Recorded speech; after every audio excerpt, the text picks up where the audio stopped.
Saan po sila naroroon, O Diyos?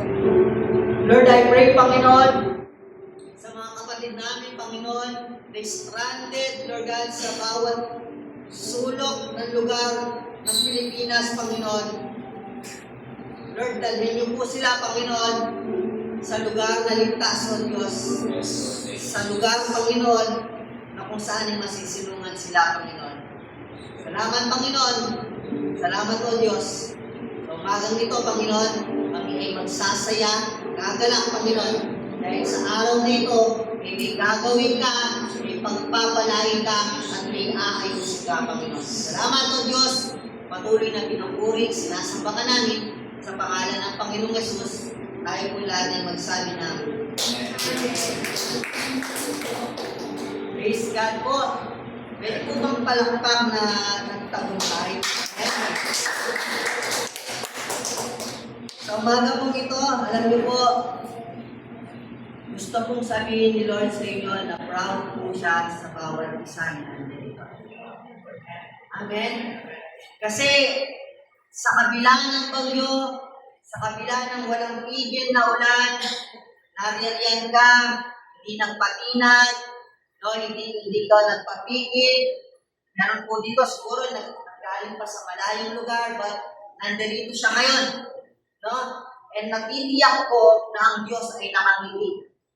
Yung mukha ng Diyos ay nakangiti sa bawat isa na nandito sa oras dito. Amen?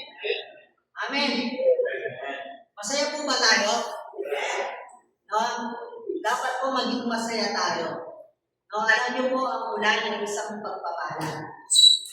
Naniniwala po ba kayo na ang ulan na tinatamasa natin, no, ay isang pagpapala dahil sa mga pangyayari, dahil sa mga bagay na ginawa ng mga namumuno, naging sumpa ito dahil sa pagbaha. No? Kaya kanina po, bago po ako makarating dito, ang dami pong bahang lugar na hindi ko po alam kung isusunan ko yung motor ko doon o hindi. Kasi talagang baha. No, sino po dito nakapunta ng Angeles? O nanggaling pa, dumaan pa siya mula sa Angeles. So alis po lahat dito sa Porang at nakikinig sa tundangan. No, kaya rin po, makahalin po tayo. No, sa daan na nagmamaneho ako, may mga kapatid na na-stranded, may mga tumiring na sasakyan, no, dahil po sa baha at sa walang tigil na ulan. Pero mapalad po tayo, dahil tayo po nandito ay ligtas at nasa maayos na kalagayan. Amen? Pwede bang sa oras sa ito, pwede po ba hindi naman po Bible ang bubuksan natin sa ating mga cellphone? Ay itago na po muna natin. No? Bilang paggalang po sa presensya po ng ating Panginoon. Amen? So, ready na po ba para sa ating mensahe? No, manda na po tayo. Pwede ba natin palakpakan ulit ang ating Panginoon?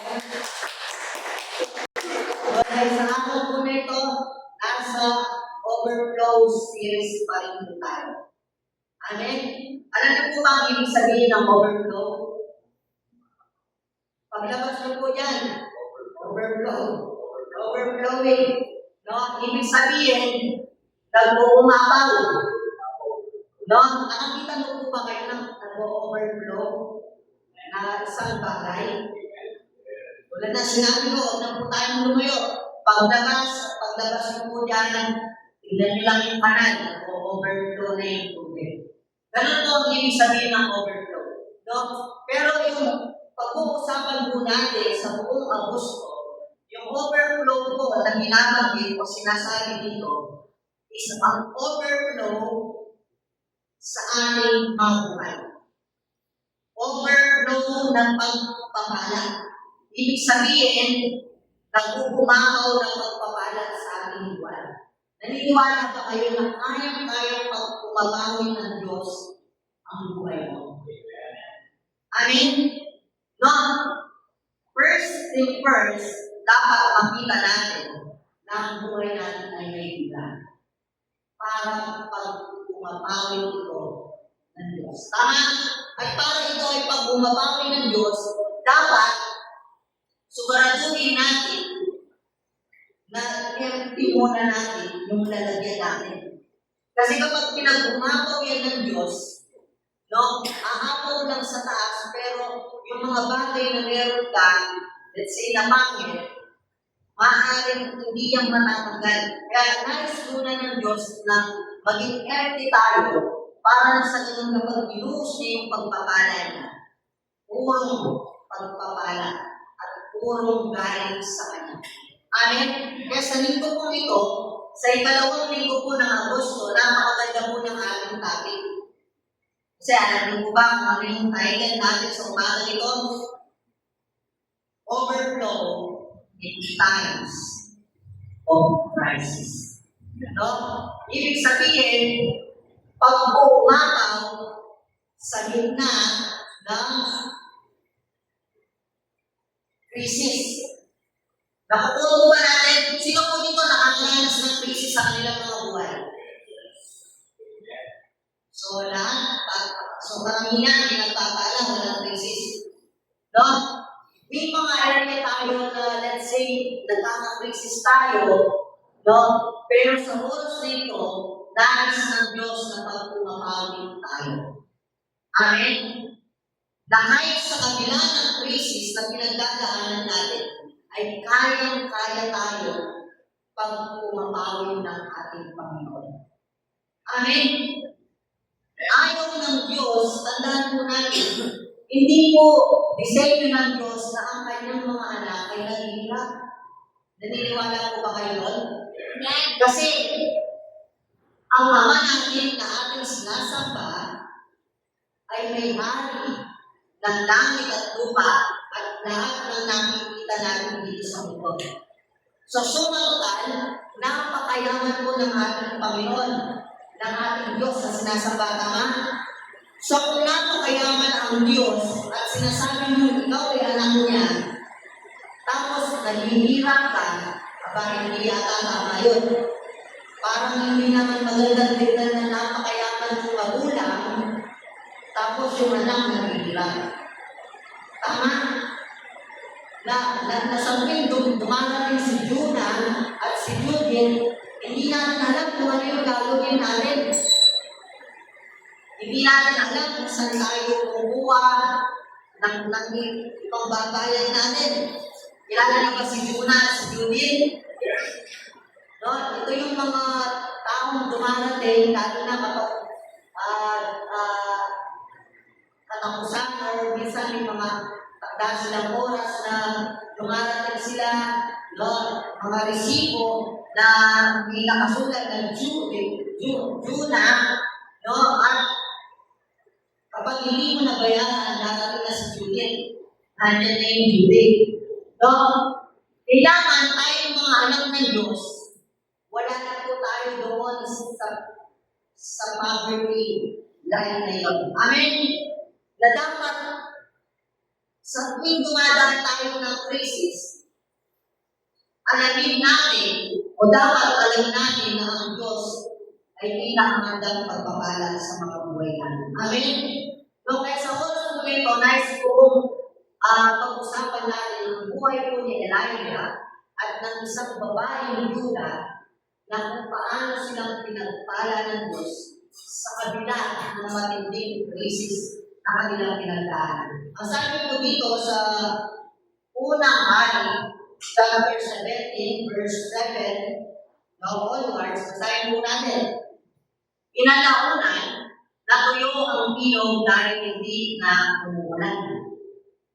No? Kaya po sinabi ko kanina na napakapalad po natin dahil umuulan. Dahil may panahon po noon sa Israel na wala po talagang ulan. Kaya alam niyo po, mapalad tayo kasi umuulan. Amen? No? Natuyo ang ilog dahil hindi na umuulan. Iniutos agad ng Panginoon kay Elias, pumunta ka sa Zarephath, sa Sidon, at doon ka manirahan.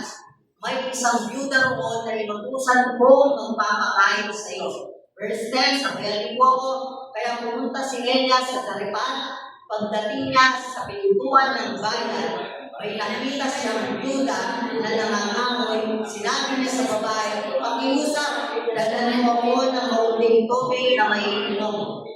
Verse 11, nang paalis na ang byuda para kumuha ng tubig, sinabi pa sa kanya niya, "Pakiusap, dalhan mo ako ng tinapay." Verse 12, sinabi ng byuda, "Nagsasabi po ako ng totoo sa harap ng buhay ng Panginoon na inyong Diyos na wala akong tinapay. Ang natitira na lang ay isang dapot na harina sa mangkok at kaunting langis sa mga. Nangunguha ako ng ilang pirasong kahoy dito para dalhin sa bahay at lutuin ang natitirang harina para sa akin at sa anak ko. At kapag naubos na namin ito, mamamatay na kami sa gutom." So doon lang po muna tayo. No? Sa oras na yun po ito, nais ko po pag-usapan natin, no? Ang namin po natin, no, ay para makita at maranasan natin na kayang-kaya ang pagbumabawi ng Diyos kahit sa gitna ng krisis na pinagdala. No? Kagaya po ni Elijah, na kahit wala pong ulan noong panahon, hindi po siya pinabayaan ng ating Panginoong Diyos. No? And pwede po ba natin balik sa verse 7? No? Ang sabi po dito, balikan po natin ng konti. Ang sabi doon, "Kinalaunan, nakulo ang ilog dahil hindi na umuulan. Iniutos agad ng Panginoon ni Elias, pumunta ka sa Zarephath sa Sidon at doon ka manirahan." So, before po tayo mag-proceed dyan, no? Basahin ko lang or insight lang po sa context ng story na binabasa natin. No? Sa story po na yan, before po mapunta sa verse na yan, no? Noong unang panahon, meron pong nagngangalan or meron naghahari sa Israel na ang pangalan ay Ahab. At sino nga ba si Ahab? Si Ahab po, no, ay isang napakasamang hari. No? He is a wicked king na naghari sa Israel. Nakakasabay po ba? No? At yung kasamahan niya, ang sabi ng Bible, no, ang sabi ng Bible, pagsama-samahin mo daw ng lahat ng masasamang hari na naghari sa Israel, mas masama pa daw doon si Ahab. So imagine kung anong klaseng hari si Ahab na nanggulo sa Israel. No, at si Ahab, no, napangasawa niya, sino po nakakala? Si Queen Jezebel. Si Jezebel po ay reyna ng Sidon. No, imagine, masama na. No, si Jezebel kasi, hari ng Sidon, siya yung nag-influence o siya yung parang reyna na nag-influence na sumamba kay Baal. Nakakasabay po ba tayo? Now, sino naman si Baal? Si Baal po, no, isang Diyos-Diyosan ng Sidon o ng Zarephath, no, na sinasamba ng mga taong hindi kilala ang ating Panginoon. Nakakasabay po ba? So, sino daw si Jezebel? Isang napakasamang reyna na nag-i-influence na sambahin sino? Si Baal. Sino si Baal? Isang Diyos-Diyosan na sinasamba ng mga taong hindi kilala ang Panginoon. So, nung napangasawa ni Jezebel, si King Ahab, na-influensyahan niya si Ahab na hari ng Israel na sambahin si Baal, ang Diyos na Baal. Nakukuha po ba natin? So, ang nangyari po, dahil si Ahab na hari ng Israel, inadapt niya yung ganon yung practice na pagsamba kay Baal. Kaya ang nangyari, ang buong Israel na corrupt. imbis na sumamba na sila sa ating Panginoon na sinasamba natin, ang nangyari, lahat ng taga-Israel, sumamba na rin kay Baal. At dahil sa kasamaan na lumagalat sa buong Israel at manawa ang idolatry na pagsamba kay Baal, ang Diyos ay nagalit. Nagalit siya sa Israel. No, kasi ang sinasamba nila si Baal. Sino kasi si Baal? No, karagdagan, si Baal, siya daw ang hari ng ulan. Sakto-sakto ko yung message, no? He is the God of rain, fertility, and crops. Ibig sabihin, siya daw ay Diyos ng ulan at Diyos ng mga nabubuhay. Nakukuha ba natin? Pero nung nakita ng Diyos na, ganun pala, kayong mga Israelita kayo, so, sinasamba niyo ang Baal na yan, na ang Diyos ng ulan puno. O sige, sabi sa verse 1, padadalan ko si Elijah sa inyo para i-announce na hindi na magkakaroon ng ulan.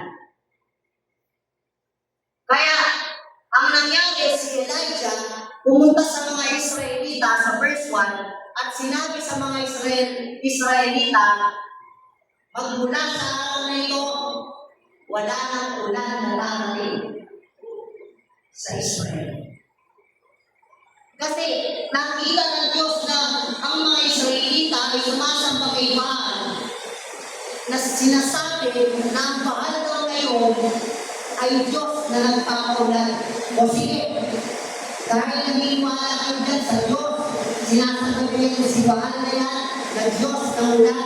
Sige, sabi ng Panginoon, mula ngayon, hindi na ulan, tingnan mo lang kung kaya kang paulan ng Baal na yan na sinasabay. Nakakasabay ko ba? So, ang nangyari, walang ulan. At dahil walang ulan, no, hindi lang ang buong Israelita ang apektado at maging yung mga bayan na hindi ulan. Kundi, syempre dahil walang ulan, asahan natin, walang pagkain. Bakit? Kasi kapag walang ulan, walang pananim na tutubo. At kapag walang pananim na tutubo, walang aanihin ng mga tao. Kapag walang aanihin ng mga tao, ibig sabihin, lahat mamamatay sa gutom. Kaya dumating po ang matinding tagputok sa bayan ng Israel. At syempre, hindi po exempted si Elijah doon. Dahil lang nagkaroon ng matinding tagputok, si Elijah apektado din. Kaya dito makikita natin na ang Panginoon Diyos, hindi siya nagpabaya sa kabila ng Moses si Elijah. Ang sabi ng Panginoon, pumunta ka sa isang kuweba kay Elijah at doon, padadalan kita ng kape sa pamamagitan ng sinong nakangalan ng raven. Sa Tagalog, hindi ko alam Tagalog ng raven pero hindi siya uwak. Kasi ang uwak, crow. Ang raven, parang malaking version ng uwak. Ang sabi ng Panginoon kay Elijah, pumunta ka sa kuweba, hindi kita pagkagayaan. Sa tuwing nagugutom ka, sa oras ng pagkain, uutusan mo yung raven o yung uwak para madalan ka ng gabi. At sa tuwing nauuhaw ka naman, uminom ka sa batis. Kasi may batis dun sa kuweba. So doon makikita natin na kahit ang uwak, kahit yung mga bagay na hindi natin inaasahan, ay kayang gawin ng Diyos para sa pangangailangan natin. Amen? Sino po dito nakaranas na ng gano'n? Yung tao, hindi mo ina-expect, siya pa yung gagawin ng Diyos para isan yung pangangailangan mo sa araw na yun. Amen? Meron po bang gano'n? Pero alam niyo po, sa story ko na ito, hindi ko nagpabayaan ang Diyos si Elijah. At syempre, dahil walang ulan, hindi naman hanggang may tubig sa batis. Kaya ang nangyari, matuyo ang batis, dito na po papasok yung verse 7. Dahil wala nang tubig sa batis, ang sabi po ng verse 7 kanina, no? Inanaw na natuyo ang ilog dahil hindi na umulan. Ano sabi ni Lord kay Elijah? Inutos agad ng Panginoon kay Elias, pumunta ka sa Zarephath, Sidon, at doon may naninirahan. May isang byuda roon na inutusan mo magpapakain sa iyo. So dito po, may dalawang karakter tayong pag-uusapan. Sino po? Una si Elijah, at pangalawa, sino? Ang byuda. Magkaibang sitwasyon, pero parehas na hindi pinagdaanan ng Panginoon. Pag-uusapan po natin, no? Una si Elijah. Kung paano nag-provide si Lord sa kanya, no? Pag-usapan po natin, no? Saan siya pinapunta ni Lord para pakainin daw siya? Nung natuyo ang bati sa ilog. Nandiyan ko sa verse niya. Pinapunta siya sa Zarephath, sa byuda. No, alam niyo po ba, habang pinag-aaralan ko kung ano po yung Zarephath, no, ito po ay isang lugar, no, outside Israel, no, na kung saan ito magugulat kayo. Ito yung homeland ni Baal. Na dahilan kung bakit pinatuyo ng Diyos ang lupa. Na dahilan kung bakit pinatigil ng Diyos ang ulan. Pinapunta ni Elijah si Lord sa Zarephath na homeland ni Baal. No, na sinasabing Diyos ng ulan. Diyos ng buhay. Now, bakit doon? Pwede naman sa ibang lugar na hindi apektado ng matinding paggutom. Pero bakit doon siya pinapunta ng Panginoon? Alam niyo po ba bakit? Because this is a direct challenge ng Diyos kay Baal kung sino nga ba talaga ang tunay ng Diyos. Amen. At alam niyo po ba, no, na habang pinag-aaralan ko po, ang Zarephath po, no, ay isang lugar sa Sidon na kung saan ang reyna, sino? Yung pinag-usapan natin kanina, sino po ang reyna na Sidon? Si Jezebel. No, at alam niyo po ba, si Jezebel ay ang tao, ang reyna na pilit iniiwasan ni Elijah. Pero doon siya pinapunta ng Panginoon. Tinatakasan ni Elijah yun kasi alam niya kung gaano kalupit ng reyna na yun. At kung gaano siya pinapapatay ng reyna na yun. Nakukuha ba natin? No, bakit doon siya pinapunta ng Diyos? Bakit doon siya inutusan ng Diyos, si Elijah, na pumunta sa Zarephath? Pwede naman sa ibang lugar. Bakit sa lugar pa na pilit iniiwasan ni Elijah? Bakit sa lugar na ayaw puntahan ni Elijah? Alam niyo kung bakit? Minsan kasi, iaano ni Lord na mapunta ka sa lugar na ayaw mo mapunta. Para ipakita sa iyo kung gaano siya. Minsan iaano ni Lord na mapunta ka doon sa sitwasyon na ayaw mo mapunta. Para ipakita sa iyo na ang Diyos ay kaya kang pag-umakayo sa lugar na ito. Amen. Now the question is, ano ba yung sitwasyon na ayaw mo mapunta sa buhay mo? Minsan naalam ni Lord doon. Minsan nangyayanan na mapunta ka doon para i-display kung gaano siya madakila sa buhay natin. Amen. At sa Zarephath, no? Ito man po yung nakakano yung pinapunta siya doon sa babaeng byuda. Sino ba yung babaeng byuda na ito? Bakit sa kanya? No? Ang dami naman pwedeng ibang tao na pwedeng mapuntahin si Elijah para pakainin siya. Pero bakit sa byuda? Kasi kapag sinabing byuda, ang mga byuda noon, sila yung mga tao, pag sinabing byuda, walang kakayahan sa buhay.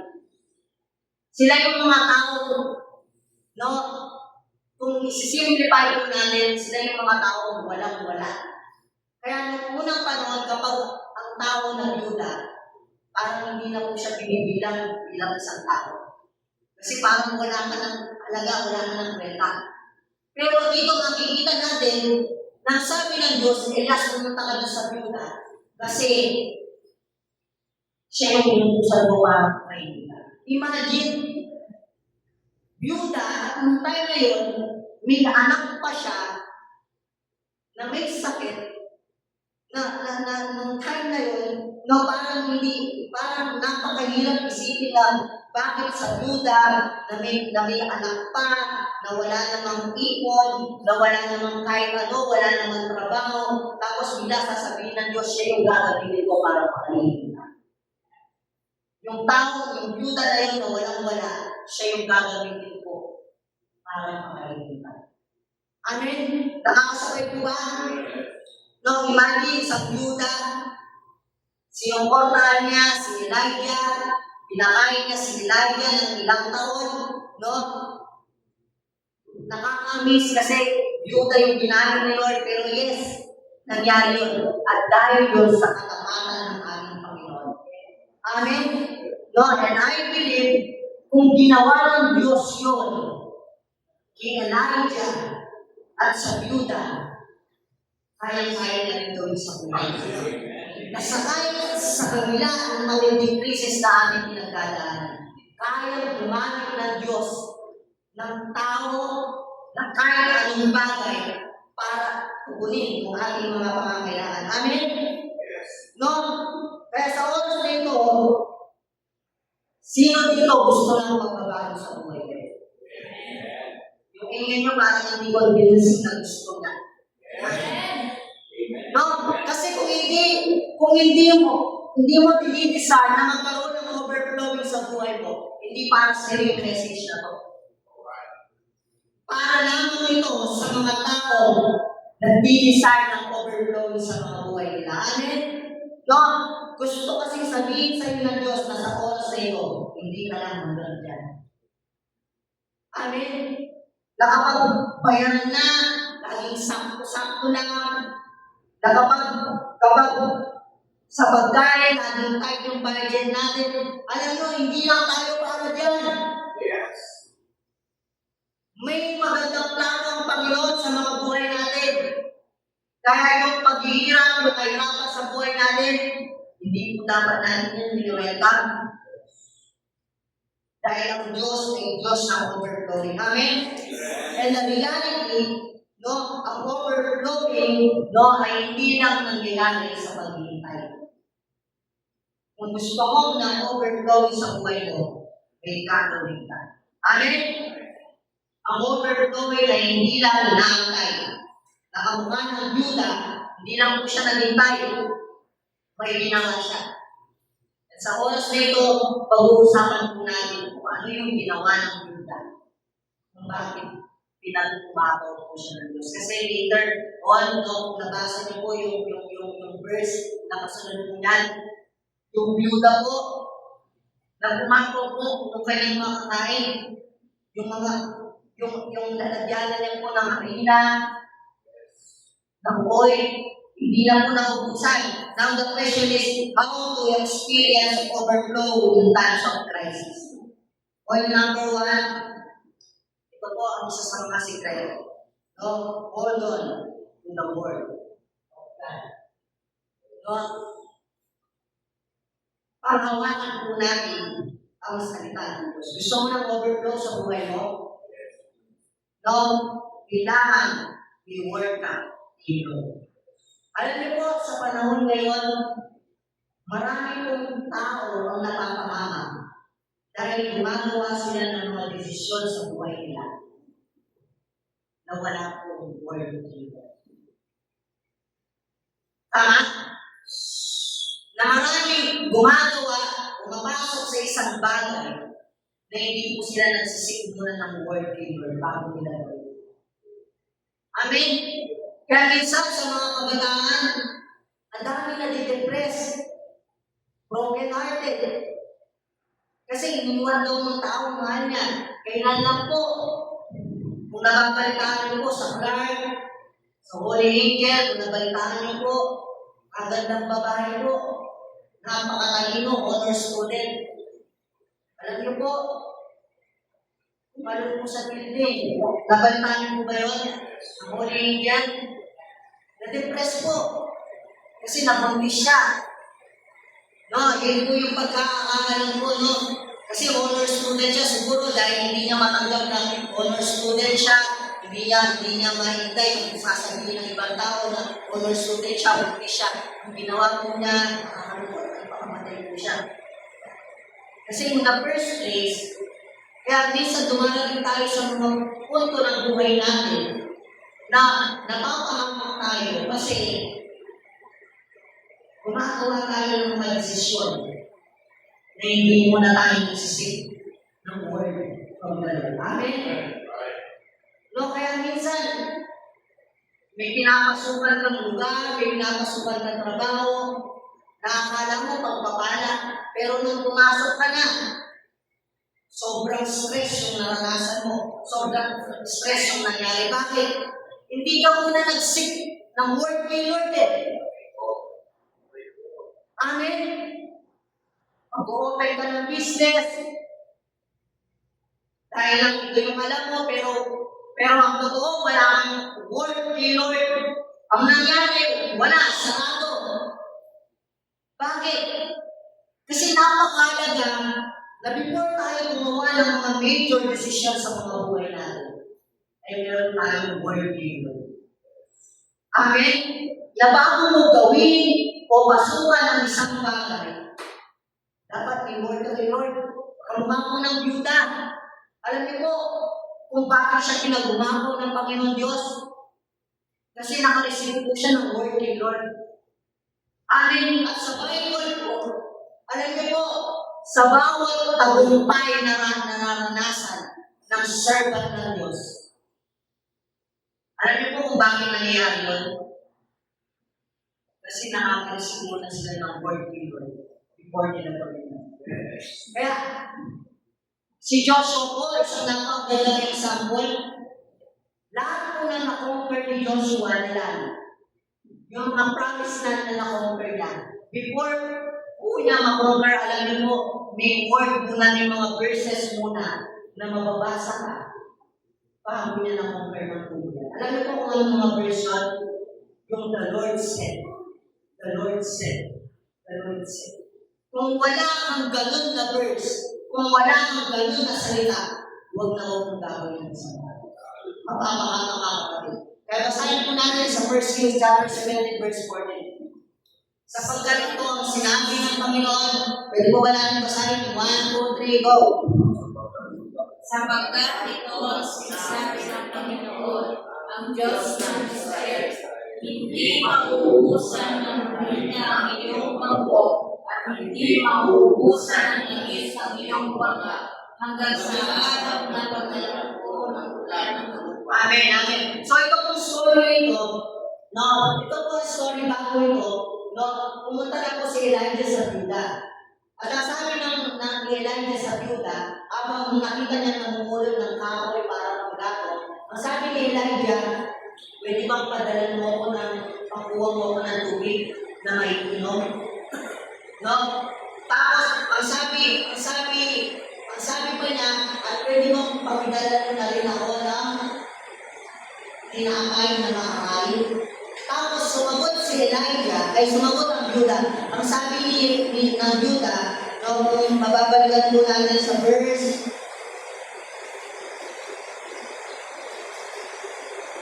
12, ang sabi po dito, sinabi ng Juda, nagsasabi po ako ng totoo sa harap ng buhay ng Panginoon, na inyong Diyos, na wala na akong tinapay. Ang natitira na lang ay isang dakot na harina ng mangkok at kaunti langis sa panga. Nangunguha nga po ako ng ilang pirasong kahoy dito para dalhin sa bahay at lutuin ang natitirang harina para sa amin at sa mga at sa anak ko. At kapag nauubos na namin ito, umamatay na kami sa gutom. So, ibig sabihin, nung humingi si Elijah ng tinapay sa byuda, ano po sinagot ng byuda? Nagsasabi po ako ng totoo sa harap ng buhay ng Panginoon na wala na akong tinapay. Ang natitira na lang ay wala po. Ang natitira na lang ay isang dakot na harina sa mangkok at kaunting langis sa banga. So, ibig sabihin, wala nang pwedeng i-offer ang byuda. Meron man, pero isang dakot na lang na harina at langis na paggagawa niya ng tinapay at kapag kinain daw nila yun, na siya at ng kanyang anak ay mamamatay daw sila. So, ibig sabihin, yun na lang yung natitira sa kanila. Pero sumagot si Elijah. Sabi niya doon sa verse kanila, Lord, sapagkat ito ang sinasabi ng Panginoon, ang Diyos ng Israel, hindi mauubusan ng harina ang iyong mangkok at hindi na mauubusan ng langis ng iyong banga hanggang sa araw ng padalan ng lupa. Padalan ng ulan ng lupa. No? Ibig sabihin po, makaka-receive ka ng overflow, hindi tayo sa bagay ng lamunan.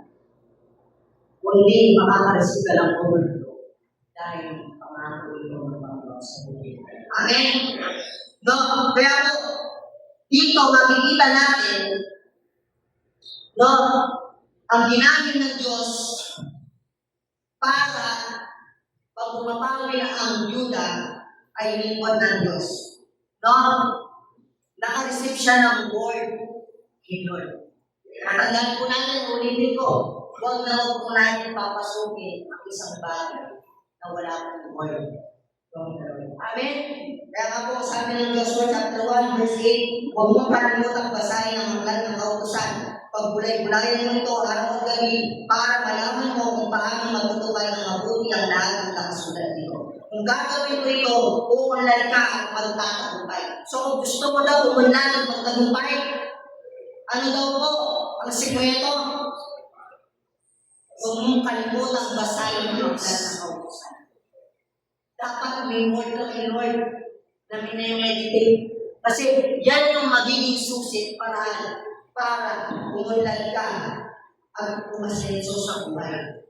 No? Kaya dito, makikita po natin, no? Sa pamamagitan po ng propeta, nakareceive po ng word ang Yuda. Amen? Now the question is, paano na po ba tayo nakaka-receive ng word sa Diyos? Tatlong bagay po. Una, napaka-rare po nito, and I think, madalang lang po ito nangyayari. Pero na lang kapag yung buong kaluluwa mo o yung buong buhay mo, iinalin mo na sa Diyos. Ito po, ang unang paraan para makareceive ng word ni Lord.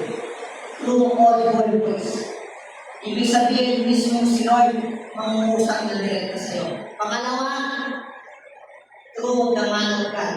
Ito po yung naranasan ng Buddha. Hindi po niya direktang na-receive yung word ni Lord, na-receive niya from Elijah, which is the man of God. Pangalo, sa paanong paraan? Sa pamamagitan po ng Bible. Kasi hindi na po pwedeng mangusap sa'yo si Lord direkta, kaya ginagamit niya ang Bible na ang salita ng Diyos. Kaya sa tuwing hindi mo alam ang gagawin mo, magbasa ka ng Bible, isip mo yung word niya. Before mo gawin ang isang bagay, magsika mo na ng word niya. Amen? Pagkaya mo ng testimony mo noon, nag-giving ako, no? May time po na nag-pray ako kay Lord na, Lord, gusto ko po ng trabaho na isusustain yung pangangailangan ko. Hindi yung trabaho na ito na sakto-sakto lang po yung nare-receive ko. And alam niyo po, ako nag-pray ako, nakareceive po ako ng word ni Lord. Sabi ni Lord, stay there at huwag kang aalis hanggat hindi ko sinasabi. Yung story po ni Lord kay Joseph, bago po siya ipanganak ni Mary. Pinapunta po sila sa Egypt, ang sabi ni Lord, stay there at huwag kang aalis hanggat hindi ko sinasabi. Kaya nung na-receive ko po yung word ni Lord, ayaw ba akong maalisin? Kasi nung time po na yun, may magandang offer po sa akin. Yung offer na yun, ang hirap hindi yan. Kasi tinatakutan po yung sweldo ko nung time yun. Pero ang sabi ni Lord, stay there, huwag ka muna maalis. Na kung tutusin, pwede na ako umalis. Ang ganda ng offer. Pero alam niyo po, dahil may word ako kay Lord, hindi po ako umalis. No? At dahil hindi ako umalis, no, last month, the Lord promoted us, the Lord increased us, kasi hindi dahil sa magaling po ako, hindi. Dahil may word ako from the Lord. At alam niyo po, kung pinasukan ko po yung trabaho na yun, malamang sa malamang ngayon, wala na po akong trabaho na yun. Napakaganda ng offer. Nung una, hindi ko po maintindihan, Lord, bakit niyo po ako pinag-stay dito? May napakagandang offer. Ngayon ko naiintindihan kung bakit ako pinag-stay. Kasi may promotion na nagbibigay sa akin. At kung palang nag-stay ako doon, tumama po yung pagtaas ng gasolina, alam po lahat ng airlines, tinamaan. Kasi yung trabaho na yung travel agency. Ngayon po, hindi ko po alam kung nag-ooperate po sila, pero wala na po sila doon sa building. So malamang sa malamang, hindi na po sila nag-ooperate. Kaya alam niyo po, kung hindi ko pinakinggan, hindi po ako nag-seek ng word, noong time na yun, malamang sa malamang ngayon, problema ako kung saan ako kukuha ng pangangailangan. Pero dahil nag-stick ako sa word ni Lord, nag-hold ako sa word ni Lord, hindi lang nag-provide yung pangangailangan ko, in-increase at in-promote yung kapunan. Sa buhay po natin, alam niyo po, gusto ko nang nag-bumapaw o bumapaw sa buhay ko. Mag-stick ka lang sa word ni Lord. Mag-hold ka sa pangako ng Diyos sa buhay mo. Ito po yung susi para sa overflow po ng aming buhay. Amen? Amen? At pangalawa po, no? How to experience overflowing in times of crisis. Pangalawa po, give to kingdom priorities. Ibig sabihin po, unahin po natin ang ating Panginoon. No? Sabi po dito, but she said, I swear by the Lord your God that I don't have a single piece of bread in the house. And I have only a handful of flour left in the jar and a little cooking oil in the bottom of the jar. I was just gathering a few sticks to cook this last meal, and then my son and I will die. Ibig po sabihin, isang dapot na harina na lang po ang meron ako. At lulutuin ko na po ito. At ito lang po yung last meal namin, sabi po ng Bible. At kapag pagkatapos po natin itong kainin, ako at ang anak ko ay mamamatay. Kasi po, remember na nasa kabila po sila ng matinding pagputong sa buhay nila. Walang ulan. Wala po silang makakain. Yung yuda po dito, ready na mamatay. The situation is very desperate. No, dahil ang widow, no, bukod sa yuda na siya, may anak pa siyang sinusuportahan, tapos darating pa yung propeta ng Diyos. Sabi ng propeta ng Diyos, pwede mo ba akong bigyan ng maiinom? At bigyan mo na rin ako ng tinapay. Pero ang sagot ng yuda, last meal na lang po ito. Pero alam niyo ba kung anong sikreto ng overflow ang inaisiguro ng Diyos sa atin sa oras na ito? Sakay, dumadaan ka sa kabila ng krisis. Unahin mo ang Panginoon. Unahin mo ang Diyos. Though the widow did not hesitate na yung last meal nila na yung uling tinapay na nakakainin na lang nila, hindi niya pa pinagkait sa manukat. Hello? Nakakasabay po ba na kayo dito? No, na kahit uling pagkain na lang nila, hindi po niya ipinagkait sa manukat, sa Diyos. Nakukuha mo ba natin? No, minsan magaling kong magbigay kapag may sobrang atama. Ang daling magbigay Kapag sobra-sobra ka, tama. Magbibigay ka kasi marami mong sobra. No? Madali magbibigay ka kasi may sobra-sobra kang pera, may sobra-sobra kang lakas, may sobra-sobra kang oras, no? At may sobra-sobra kang pagkain. Pero alam niyo po ba na mas nasusuko ang pagbibigay natin, ang pananampalataya natin, o kung kaya ba natin unahin ng Diyos sa mga last moments natin. Na ang mukha ng babaeng Yuda, last will na lang. Buti sana kung marami pa siyang tinapay eh. Nakakasabay ka? Kung marami siyang tinapay, o ito, Elijah, pagsaluhan natin. Pero last will na lang eh. Pero ibinigay niya pa, inunan niya pa, lumalaglag. Nakukuha ko ba natin? Kasi mas nasusuko yung pagsunod natin kay Lord. Kung kaya ba natin unahin si Lord sa mga last moments natin, sa mga last meal natin, sa mga last pera natin, sa mga last, yung huling lakas mo na lang, ibibigay mo pa kay Lord. Aba, kapag ganun, pasahan mo, i-overflow ka niya. Kasi sa totoo lang, pagod ako eh. Ito na lang yung lakas ko, pwede bang ipahin mo na? Ito lang yung oras ako para maglaba eh. Pwede bang, Lord, saka lang muna. Pero, ulan po, ang ating pinag-uusapan. Mas nasusubo ko ang ating pananampalataya. Kaya ko ba natin talagang unahin si Lord sa mga panahon na last? Yung mga last moments natin sa buhay. Paano kung yan na lang yung pera mo? Kaya mo ba bang ibigay sa Diyos yan?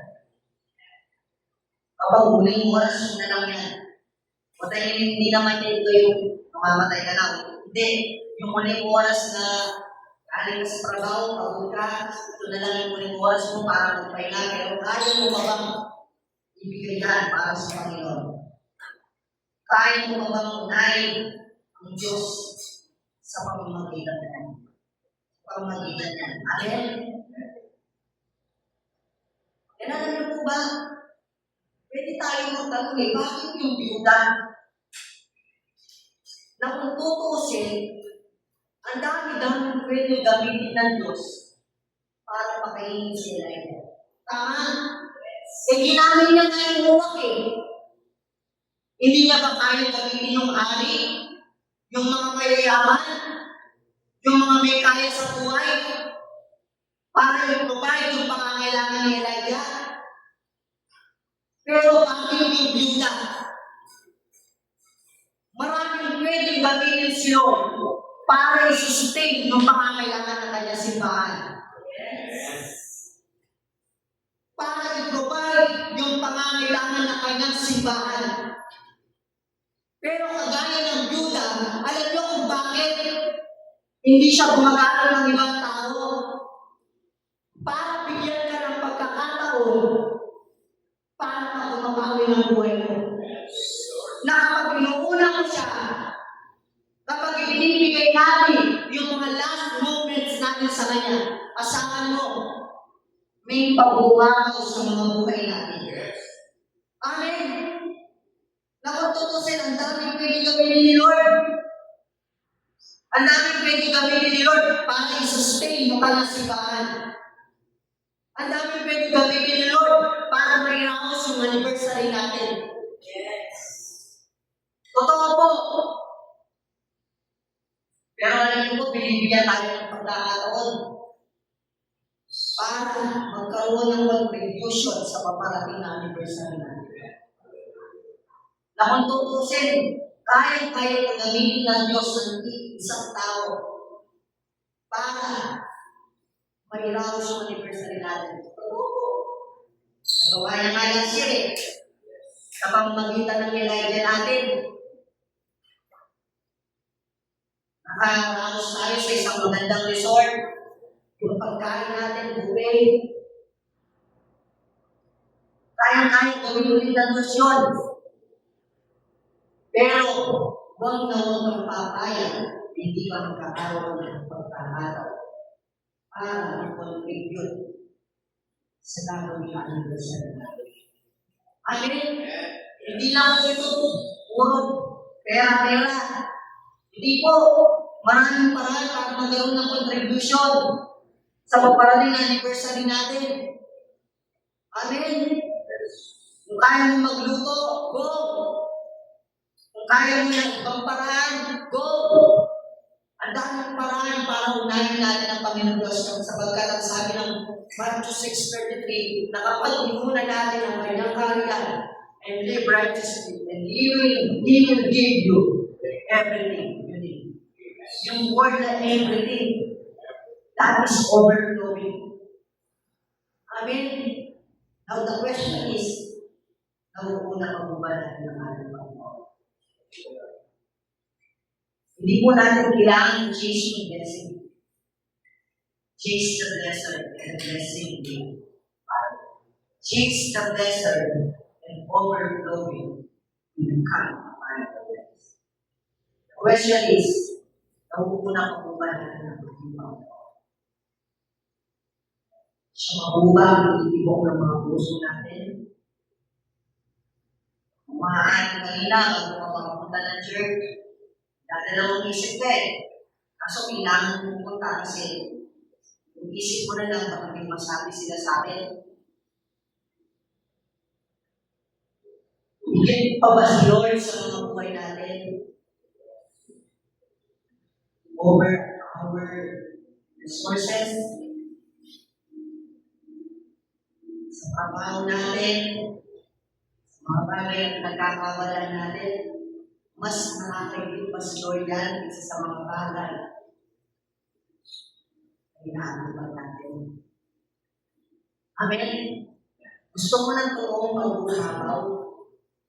Maaaring, yes, kumita tayo dahil lang muna natin yung trabaho, pero ay dahil lang kapatid, hindi yan totoo overflowing. Ang toong overflowing, ito yung nananagana kasama ng Diyos. Amen. Maaaring nananagana ka ngayon, pero wala ang Diyos. Kapag hindi yan overflowing. Ang totoong overflowing, ito yung overflowing kasama mo. Amen? And lastly po, how to experience overflow in times of crisis. Lastly, perceive and obey the word. Gusto mo na overflowing sa buhay mo? Amen? Dahil natin ng Diyos, magsin tayo ng word niya at pangalo, sumunod tayo sa kanyang salita. Amen? Alam mo sa story na ito, the widow as all the reason para hindi sumunod Tama? Ang dami-daming dahilan para yung babaeng byuda hindi siya sumunod sa Diyos. Totoo hindi. Bakit? Unang-una, last minute na lang nila yun. Pangalawa, ito po yung matindi. Dito po talaga ako tinangaan. Alam niyo po, habang binabasa ko po yung message na to, alam niyo po, isa sa mga bagay na pwede maging dahilan para tanggihan ng widow si Elijah na teka, last meal na lang to Pagkain na lang natin ito. Pero ibinigay niya pa sa Elijah. Remember, na ang kasama niya at isa sa mga papakain niya ay ang kanyang sino po? Yung kanyang anak. Pero nagawa ng babaeng Yuda na unahin ang Diyos, na sundin ang inuutos ng Diyos, na kahit ang kapalit nito ay buhay ng kanyang anak. Amen? Madali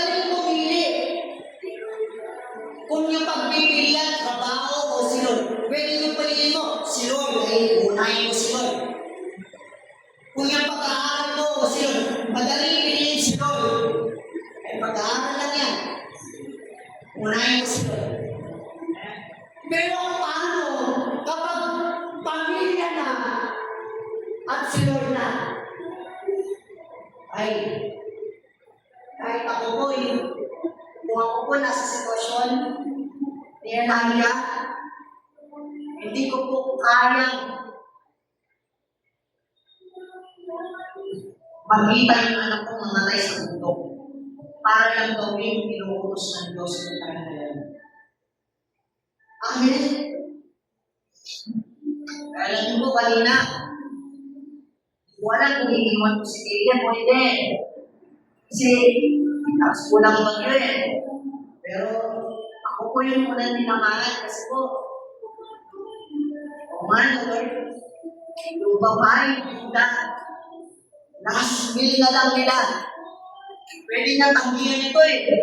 Pwede na suwayin yung inuutos ng Diyos sa kanya that time. Pero hindi siya tumanggi. Tapos tayo minsan, pilit natin nakakasan yung mga gawain ng Diyos. Sino pa yung kaya natin sundin sa buhay natin? Isa sa eskwela lang, hindi ko masama yung school. Kaso ang tanong, sino nga po ba ang malimba pagdating dyan at sa Diyos? Hindi ko masama ang trabaho. Kailangan po natin yan. Pero kaya mo ba bang sundin ang Diyos kung ang tatamaan yung mga pamilya? Amen? The choice is between life and death. You can understand at sa utos ng Diyos. Madaling pumili kung kaibigan o ang Diyos, trabaho o ang Diyos. Pero napakailan kapag pamilya na o ang Diyos. Mas siguro mahirapan na tayo po dito. Pero ang babaeng Buddha po, nasa kabila ng napakahirap na desisyon, last minute na lang nila eh. Tapos, paano na lang sa kanyang anak? Pero sumunod siya. Alam niyo po ang nangyari? Magmula nung araw na yun, nung inunan niyo po, ang ibon ng Diyos, nung inunan niyo po ang Diyos, ang sumunod sa Diyos, never na po siyang nagpunan. Nung nalagyan niya, pinagmamaw ni Lord, yung pangangailangan niya, hindi lang pinrovide ni Lord, kundi sobra-sobra pa, hanggang sa dumating yung ulan. Kaya kapatid, alam ni Lord, yung mga oras na inuunan natin siya, kahit napakahirap. Alam ni Lord yung bawat sakripisyo natin, na kahit mahirap, ginagawa natin. Kaya alam niyo po, tulad po na sinabi ko kanina, proud po si Lord sa inyo. Pwede po tayong katulog na lang eh. May mga dahilan po tayo para hindi na sumamba. Ang lakas ng ulan, babaha, pagod, uyan, may mga dapat na gawin sa bahay. Pero ginawa natin ang nag-utos ng Diyos, kapatid. Saan mo, Lord? Amen? Kaya alam niyo po, before po tayo nanalangin, ilang conclusion po, sabi po dito, sa Diyos ay walang imposible. Kahit pa sa pinakamahirap na sitwasyon mo, ay kaya ng pagpapalo. Amen? Hindi ang tanong kung kaya ba talaga ng Diyos na baguhin ang buhay natin. Hindi po yun eh. Ang tanong ay, nais mo bang mabago ang iyong? Kung gano'n, makinig ka sa salita niya. Unahin mo kay Maria. At pangalawang, sundin ang kanyang pinag-utos. Palakpakan mo natin. So, pwede po ba tayo tumayo? At gusto ko pong nanalitan ng awit nila. Alam niyo po, nung pinapatugtog ko po ito, iyak-iyak po ako. Kasi, naasis ko yung sarili ko. May lyrics po dito na ang sabi ko, ayan o, makuha ko man daw ang lahat ng yaman sa mundo. Makuha man natin lahat ng yaman sa mundo. Makamit man din natin yung mga meaning na puso natin. Pero, sabi ko lang, malayo na gusto, ay di ko pa rin. Alam niyo po ang ibig ko sabihin nun? Kumita man po tayo, maging top student man po tayo, marating man natin yung mga pangarap natin sa buhay, mangyari man yung mga goals natin sa buhay. Pero kung yung kapalit nito, kung may pagdalangin natin sa Diyos, kapalit, wala kong sisilahan yan. Dahil ang tunay na overflow, ito ang presensya ng Panginoon. Amen? Kaya natin sabay-sabay ang willing.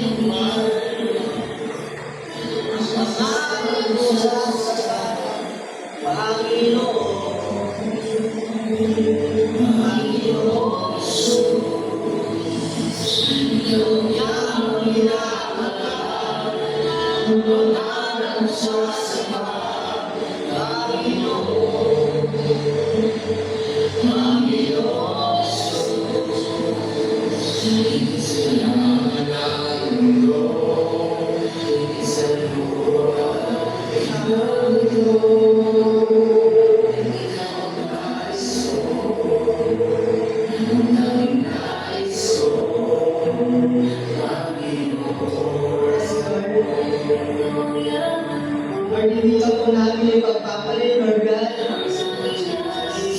Sa kahit anong bagay, Panginoon. Sa kahit anong yaman, Panginoon.